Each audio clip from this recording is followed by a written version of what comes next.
Hi, I'm William, and today we have a special treat for you agriculture guys.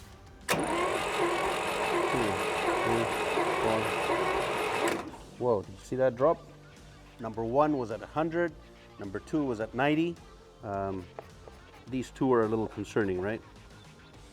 Now all I'm doing here is just making sure that they're all at the same gap. Now this one here, it seems a little bit small. Welcome to Service Call, a mechanic's guide to service, troubleshooting, and repair.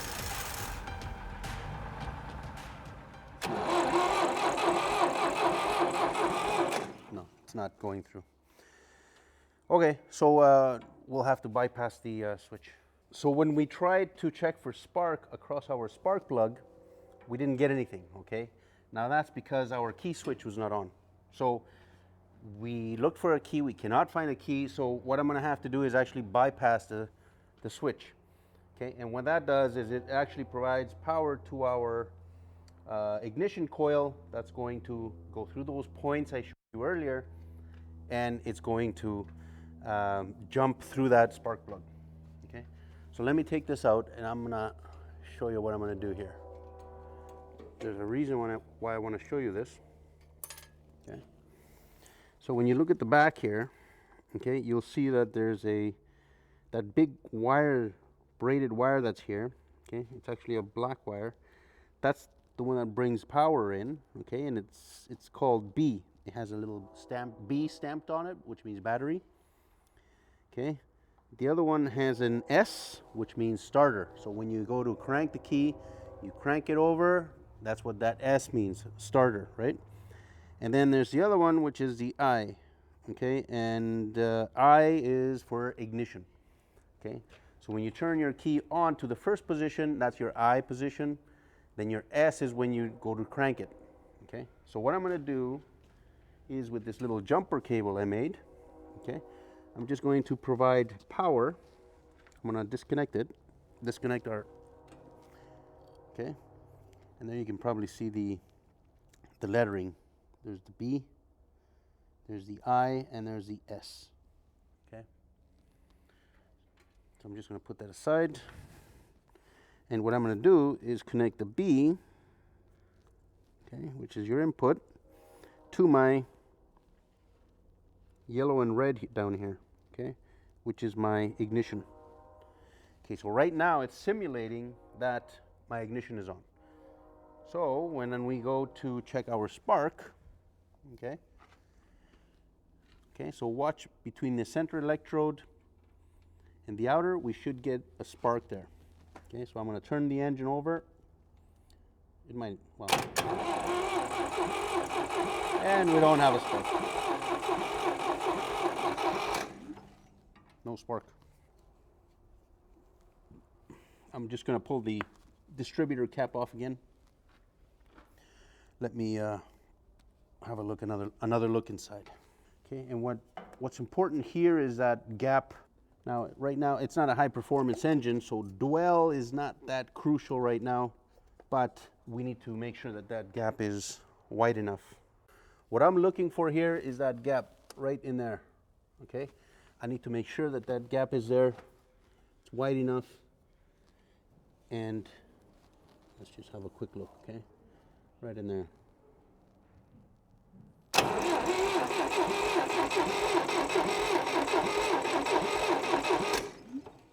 It does seem a little bit small.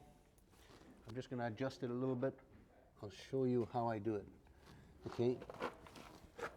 This cam right here, okay, it's got 4 lobes. Each of those 4 lobes, you see that point, this end of the points here, okay? See that? That's the points.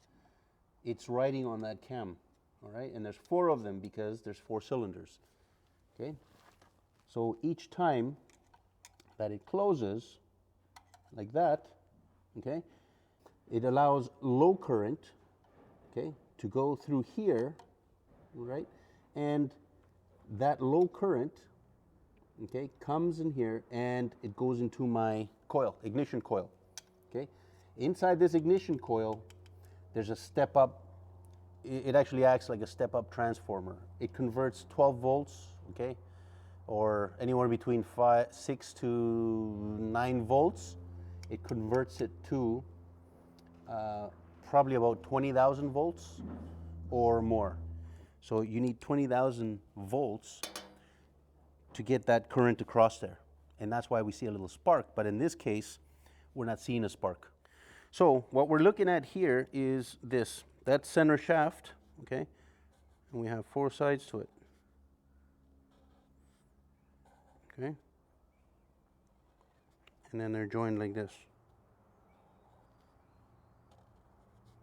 Okay? So each one of those corners, okay? Okay? That's when the gap is going to open. Okay? Because we have points here. Okay? Okay? And it comes like this, and then it rubs on here, on this shaft. Okay? And then, of course, like that. And then it pivots. Okay? So when this shaft is turning, okay, see that rubbing block right there? That black one? That square rubbing block?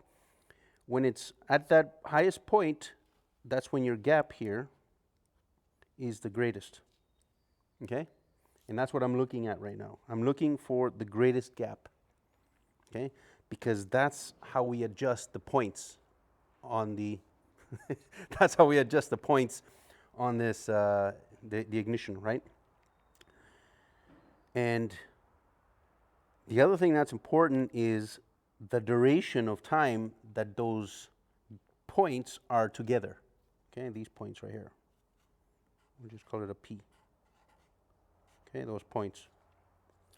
So that's what we want, is we want to see what the greatest gap is, and then of course what's going to determine how strong this ignition coil is determined by the amount of time that those points are together. Okay, so you can actually adjust this little arm here so that it can move closer or further away from the cam. Okay, it's like a cam that works on there. And if we had 6 cylinders, you would see 6 of these lobes. Okay, and if you had an 8-cylinder, you would see obviously 8 lobes. But because it's a 4-cylinder, we have 4 of them. Okay, so that's what we're checking right now, is that gap between the points, and really it's not very defined. So there is a gap, but it's really small, and that's what I'm going to adjust right now. Okay, see, now everybody knows what I'm talking about, I think. I hope so. All right, so I'm going to turn the engine until I get to that cam. Okay, what I'm trying to do now is get that little points onto the center of that cam lobe. All right, so let me just turn the fan here. It's a little harder to turn now that I have my spark plugs in place. Okay, so there is a gap there. Now, I don't know if you can come close and have a look, but right in there should be a gap. Okay, there actually is a gap, but you just can't see it. It's very tiny, so we need to open this up a little more so that it opens up like that. Okay, you see that? That's what we're trying to get, is a gap like that.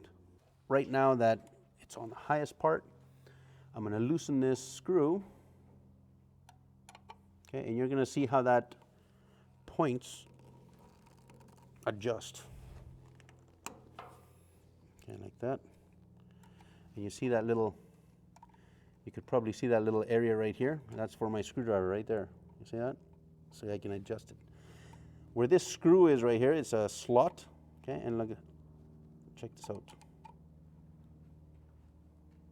Okay, so you can see that. See how the gaps right there, I can adjust where to set it at. Okay, I'm just going to get a second screwdriver just so I can control it a little bit better, or let's see, maybe I can do it by hand. Okay, so remember we said we were going to set it at how much? About 0.10 of an inch. And I don't have my feeler blades here, okay, but based on experience, and I haven't touched one of these in years, but you don't see many of these, but they're out there. Okay, so we're going to adjust it. I don't have my feeler blades, but that's close to where I need to be. Okay, I don't want it too big. I'm on my lobe right there, so now I'm going to turn it and check the other lobes to make sure they all open about the same amount. Okay, that's what I'm looking for, because it looked a little bit too close before. So let me turn it. Okay, so you'll see when it goes on the flat end, see how it closed? Okay, so the amount of time that they're closed is when the magnetic field is building up inside the coil, the ignition coil. So it's building up, then I come to my lobe, the gap opens, okay, my magnetic field collapses, and that's what induces about 20,000 volts or more to come out of that wire from the ignition coil into the center, okay, which comes to the center of my rotor and out to each one of these wires. Right? Okay, so now I think that's much better than what it was. Let's try it. There's only one way to do this. Okay, so let me put it back together and we'll see if it works. If it doesn't work, then we'll have to test the coil, we'll have to test the power coming into here, you know, things like that. Where I mentioned I did my apprenticeship with my brother, and those were the good old days. All of a sudden, back in the mid 80s, 90s, you know, everything started to become electronics, and a lot of these points and condensers, you know, they went away with them. Okay, so let's put our jumper wire back in here. Let's try this now. All right, so what we're looking for is a spark to go from the center electrode to the outside electrode. So I hope I don't get shocked, but just to bring it to the audience, I'm risking my elbow.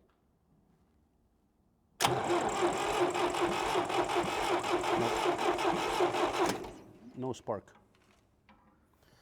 So there's no spark, guys, which means that now we have to do some a little bit more intensive troubleshooting. Okay, now we have to check for power coming to our coil. I gotta check and see if there's fuse box in here somewhere, but we have no power getting there. So yeah, that's the next step. Let's troubleshoot for power. I haven't put any fuel in it yet, but we'll get there, one step at a time. Okay, so we found the reasons why we have no spark coming out of our coil. We decided to change the coil because the inside connector, the terminal inside, is all corroded. Okay, it's discolored and a little slightly green, and you can see a lot of rust inside. Now, the other thing you should know about these coils is they have a fluid inside. Okay, that fluid is kind of like a gel. Okay, and what it does is it keeps it cool because it does get really hot. Right, and you won't be able to feel this one, but this one's really hot already. So we decided to replace this, but we still had no spark. All right, and a little bit of more troubleshooting. We checked the positive wire coming in. We had power going into the coil. We had power through, and then we went to our points. Okay, and we found that it was not actually grounding through the points. All right, that was our problem. And when it doesn't ground, okay, what happens is you're not able to generate a magnetic field inside the coil. Okay, and that magnetic field, we said, is what gives you that 20,000 or more volts. That way you can jump the gap on your spark plug, right? Okay, so I'm going to explain to you how I checked it and how we came to find out that the contacts were not contacting. Okay, there was no continuity through there. So this is how I did it. We're going to put it on ohms. We're going to check for continuity. We checked for power here, and there was power. So this other wire coming out of the other side of the coil goes through the points and it grounds to the frame, okay? And that's where our problem was, is these contacts right there, okay? They were not making contact. There was no continuity through there. So obviously there was no current going back to ground through the contacts. And this is how we found it. Okay, so I put my probe on the terminal off the negative on the coil. I came to the wire and look at my reading. If you can see the reading on there, it's very low. It's point something, 0.2, 0.3. Okay, 0.3. So I worked my way here. I touched the frame, and at that time it was not giving me a reading. It was basically telling me there was an open. Right now it's giving me 0.2. Okay, that's because we cleaned it and fixed it. Okay, but before it wasn't giving me anything. So I went back and I touched it before the contacts, probed it before the contacts, and it was giving me a reading. Oops. Okay, and I probed it after the contact and it was not giving me a reading. But you see now it's giving me a reading because we fixed it. But before it wasn't giving me a reading. So you'll notice there's some sanding on here as well. We cleaned the grounds, all right? We cleaned several things, but we also cleaned those contacts. And the way we did it was, I took some sandpaper, okay? I opened those points up. I stuck my sandpaper in there, okay? And all I did was just move it a little bit, just a little bit, okay? Just like that. So there must have been some arcing in between, maybe some carbon or who knows, okay?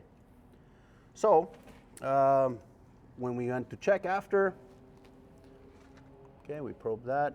When we checked after, you can see now that once again, we have continuity through the points, okay? Through the contacts on the points. So what I'm gonna do now is assemble that, put the cap back on, assemble it, and I'm gonna show you once again how we look to check for spark. Okay, so I'm gonna ground it there. Just keep your eye right there on the gap, okay? And I'm gonna turn it over, right? You should see the spark right through there. So there you can see that we have spark now. So I'm going to put the spark plug number 4 back in. I'm going to disconnect my power here. And we'll reassemble all this and we will put some fuel in it and we're going to see if it starts. Okay, so let's put some fuel in this thing. Okay, I'm not going to put a whole lot, just a little bit.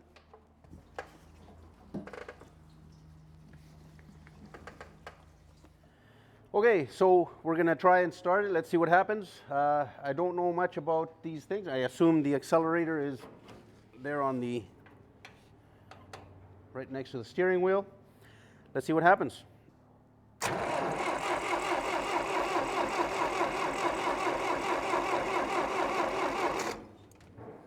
Nothing. There should be a choke in here somewhere.